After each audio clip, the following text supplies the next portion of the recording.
હાલો, જય શ્રી કૃષ્ણ, સીતારામ. કેમ છો બધાય? મજામાં? તો શું કે આપણા યુટ્યુબ ફેમિલી, તો આજે તો શું રેસિપીમાં બનાવવાનું છે, તો ખાસ કરીને આગળ જોડાઈ રહેજો. તો હા, આપણે સગેમાંથી આવ્યું છે બરી. તો આજે બરીની ઢેફલી બનાવવાની છે. જો કે બરી બનાવવાની નથી, તો ખાસ કરીને આગળ જોડાઈ રહેજો, બહુ મજા આવશે. અને વરાળી, હા, તો એ કઈ રીતે બનાવીએ એ તમે ખાસ કરીને આગળ જોડાઈ રહેજો. જય માતાજી, જય રામાપીર. તો હાલો, વિડીયો ગમે તો લાઈક કરજો, શેર કરજો, સબસ્ક્રાઈબ કરજો. જય માતા. હાલો, આમાં આપણે મયુરભાઈ ઉતામળા થતા હતા, 2 ચમચા ખાંડ ઉમેરી દીધી છે અગાઉ. તો ખાંડ ઓગાળી નાખીએ એમાં. તો મયુરભાઈ અજમું આપણે કહીએ કે બતાવીએ આપણે યુટ્યુબ ફેમિલીને. તો મયુરભાઈએ અગાઉ 2 ચમચા ખાંડ ઉમેરીને ઓગાળીને હવે આપણે ગળણીમાં જો કે કોઈ કીડીને કૂસોનું હોય ખાંડમાં તો એ નીકળી જાય. એટલે હવે સીધું આપણે ઢોકળિયું મૂકીને તેમાં નીચે ગરમ પાણી મૂક્યું.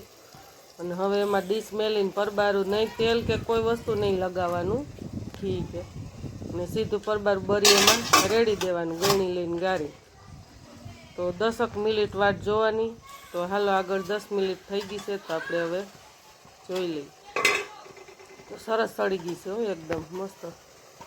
તો તમને હાલો હવે આપણે ઉતારીને બતાવીએ. જો આમાં જોઈ શાકામાં આવું શાકું કોરું એવું છે અણી.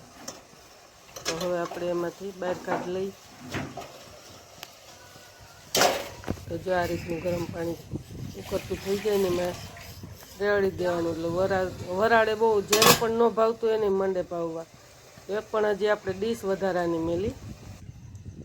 તો હાલો, આપણે આમાં મયુરભાઈ કહેશે કે હું શાકાથી ચેકા પાડી દઉં. તો જોઈ લેજો આગળ ઢેફલી કેવી પડે, મસ્ત. અને આ તમે કોઈ પણને ન ભાવતું એને બરી મંડે ભાવવા, એટલી મસ્ત ઢેફલી બને. અને જો કે આ ઢેફલી ખાવાની પણ બહુ મજા આવે.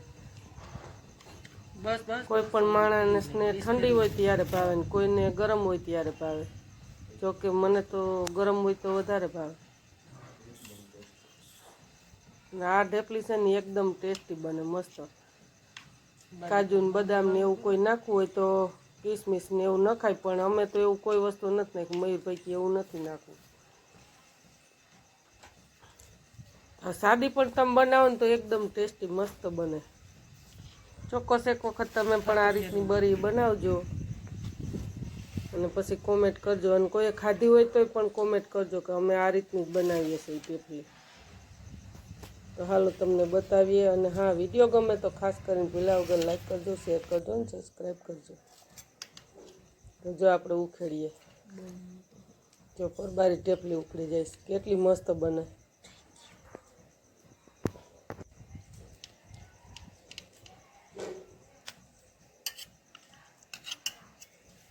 બસ બધી ઉખેડવી. આપણે બીજી પણ ડીશ સળી ગઈ છે મૂકી, એ પણ